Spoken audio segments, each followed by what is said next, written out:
the Inca Empire was the largest empire in pre-Columbian America. At its greatest extent, it stretched from the north of modern-day Ecuador down to Chile and Argentina. But how did such a powerful empire fall? Well, it began with the arrival of a Spanish conquistador named Francisco Pizarro in 1532.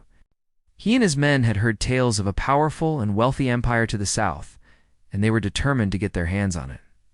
Despite being outnumbered, Pizarro's men captured the Inca Emperor Atahualpa and his army at the Battle of Cajamarca.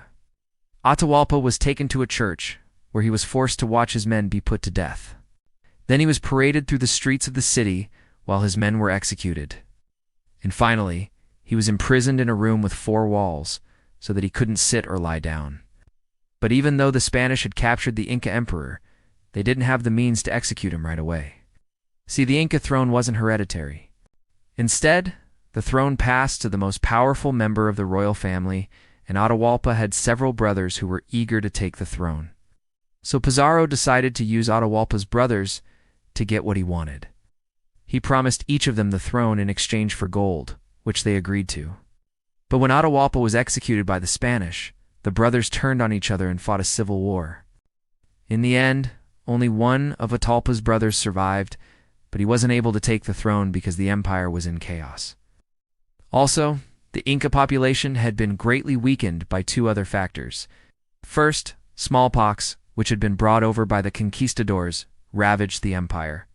Second, the Inca weapons were no match for the Spanish steel, so within just a few years the Spanish had conquered the Inca Empire.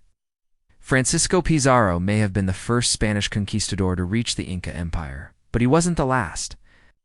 After hearing about all the wealth in the south, more Spaniards arrived in the following years, looking to get their hands on some of that gold.